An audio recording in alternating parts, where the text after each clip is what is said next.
Back in time, we're July, August 1977. That's me on the cover. Ray Scott was always trying to come up with a new type of tournament and event, and recalling that I just won the Classic in '76 in the fall, and Ray decided to have this tournament that we all fished out aluminum boats. And it kind of intrigued me because I've always had a, just love aluminum boats, fishing boats. I guess because a lot of the early boats we fished out of were aluminum. So you had that mental association. But Ray came up with this tournament where he invited the top 10 anglers from the Classic, which I was the winner, and he invited the other 9 that were placed in the top 10, and then he invited the top nations anglers in the country to fish against each other. And we were fishing against everybody. It was a competition, but he really wanted to see how the nations guy would stand up to the top 10 so-called pros. And this was called a Bass Chance Tournament, and it was held, he didn't tell us where we were going until about a month before. And we were going to Percy Priest in Tennessee, just right there in Nashville. And I was kind of surprised because I knew it was going to be an aluminum boat tournament because he'd already told us we'd be fishing out aluminum boats. So I figured we'd be going to Louisiana or somewhere down in the bayous and the swamps and the cypress trees. But no, we went to a man-made impoundment called Percy Priest, which actually Don Butler, I never fished it, Don Butler had won the second BassMaster Classic ever. That's where he won it in the fall of the year. That's the only knowledge I had of it. But it was kind of a fascinating event from that standpoint. And it brought a mental side of the game even into sharper focus for me. And you even see it consistently repeat itself throughout time. And this is, and Roland and all the guys, why do young anglers tend to win the Classic more than old anglers? And this has been, it was true this year. In Texas at Fort Worth, Jordan Lee won 2 in a row, very young. I won, and relative to the anglers back then, I was pretty young, even though for now I wouldn't have been. I was in my I was 30, 31, I think. And so relative to now, that's not young, but it was back then. Tommy Martin was a first-time winner there in the Classic. Jack Haynes was a first-time winner, young. At least we were only been on the circuit 1 or 2, maybe 3 years at the most, and then we'd win the biggest tournament in the event. And so that became really, really fascinating to me. And this tournament was the second tournament that I ended up winning in BASS. I'd won the Classic and I ended up winning this Bass Champs tournament. And so it really started to fascinate me. All sports have what we call momentum. And I knew momentum was playing a role once you won. But still, what allowed the young angler to win even that first one, and then all of a sudden he gets on a roll. And of course, I got on a tremendous roll. I won this event. As we will see, I will win the Classic, the next Classic. I will be second in the one after that. I'll be third in the one after that. And these were after they started announcing where we were going. So it took away a little bit of my advantage because I knew how to fish a Classic where I felt like nobody else did at that time. But still, I have studied so many things, and the reason I want to talk about this is a little bit because it's magical. And magical only in the sense it's a human potential that young have the ability to do, and the older you get, it fades away. And so what is it? And I'm going to refer to it as what I call manifestation of reality.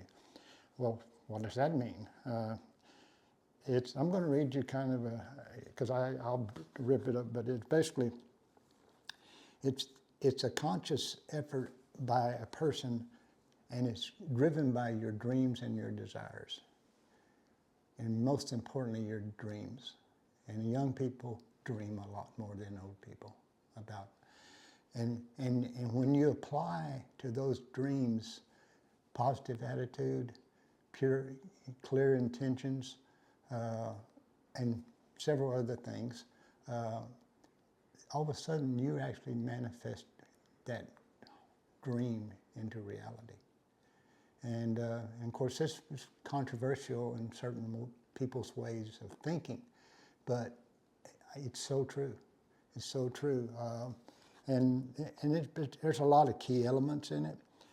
Visualization, clear intention, brief and positive thinking, belief and positive thinking. Positive thinking, you can't be an athlete without hearing a coach to tell you how important positive thinking was. And when you're young, you're gaining reasons to succeed. And at first you have, eventually, you get to the point where you have a lot of reasons. I'm going to get better. I'm getting better. I'd look at the standings like I'll look at in here. Even though I didn't win the tournament, I caught more fish than anybody in the tournament.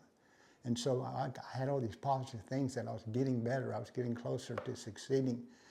And but as we got older, unfortunately, and then what is older, but that's different with different people. But we get older, we have reasons to fail too. Oh, the wind's blowing too hard. There's going to be too many boats in the area. It rained all last night. In other words, we start adding reasons we're not going to succeed, and that's natural. So how do you overcome those is eventually what you have to try to understand. You have to, I used to say you got to cover up one negative thought in fishing with half a dozen positive thoughts. We all get negative thoughts, but you've got to cover them up. You've got to overpower the negative thoughts with positive things. So that's again what I see. I saw it in myself. I felt it in myself. And then, ironically, in this event, Ray Scott had another twist he was throwing at us. We all had to take this biorhythm test. There was 20 anglers, and we all took the biorhythm test. And then before the tournament started, he basically said, I'm not going to tell you until after the first day of the tournament what your biorhythm showed. Because he didn't want to add if you were the last person in the biorhythm test that day, you were going to have a bad day. It's kind of what he was saying. Then he didn't want to add that to you. But so anyway, I ended up taking the lead the first day, and I held the lead the whole time. And so after the first, in fact, when he saw me after the second day and I still had the lead, he goes, well, at the press conference, he told everybody, okay, here's where you rate it in the biorhythms. So-and-so, you rated it number 1. Your biorhythms were great for this tournament. Well, to make a long story short, I rated second to last. And he says, how do you explain your performance when your biorhythms is basically the worst, almost the worst of anybody here? And typical to me, sometimes things come out of my mouth that I didn't know where they came from. And basically I told him, I said, Ray, I said, there's people on this planet, their worst days are better than 90% of the other people on the planet's best days. And that's all I said. I said, so it's all relative to you as a human being, you know, what we consider. Even our worst days can be better than everybody else. So, again, it's along this mental thing that I've always been involved in my career. I'm going to skip real quick to this. This is a snagless Sally. You don't hardly hear of any anglers fishing them anymore. But to me, it's the original, it was kind of the original bladed vibrating jig, which everybody now throws. It's the same process, same deal, blade ahead, making a lot of racket, and the hook trailing behind with the skirt, and you can add trailers to it. And the good thing about the snagless Sally, unlike the bladed jig, or what most people refer to as a chatterbait nowadays, it was weedless around wood because it had a weed guard on it. And that's the only fault you can find with the chatter style bait nowadays.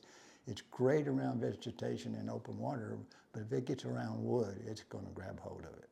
So it's just kind of, again, kind of going back in time thinking is anything really original? And here's that tournament, the shootout in the sticks, and Bill Dance and I were kind of in bow down, we're knocking heads. There is another element to this thing. Anyway, I caught them on a lunker lure, which nobody else had at that time. I'd found them the year before. I've told you the story where I lost Cordell Hull because I only bought 2 and I lost both of them before the tournament was over because I didn't really understand the proper rigging for the bait. But that's really what I caught my big fish on. Everybody had figured out, the worm guys had figured out that fish were in the brush piles. There's crappie brush piles all over this Pressure Creek Lake. And Bowdown and Bill Dance were worming them. And I was worming them too, but I was only catching smaller fish. And I figured out finally that this buzzbait would catch the bigger fish. You'd catch 1 or 2 big fish out of that same bunch and catch most fish on a plastic worm. So it was kind of, again, a neat deal. Of course, here's Charlie Campbell. Man, he was a lean-looking guy back then. He was one of the Nations guys. Yeah, he was one of the Bass Nation guys, and look at him standing on the bow of that little old aluminum boat, because he was pretty familiar with aluminum boats, since him and Johnny were responsible for the fully rigged aluminums at Bass Pro, the Bass Trackers.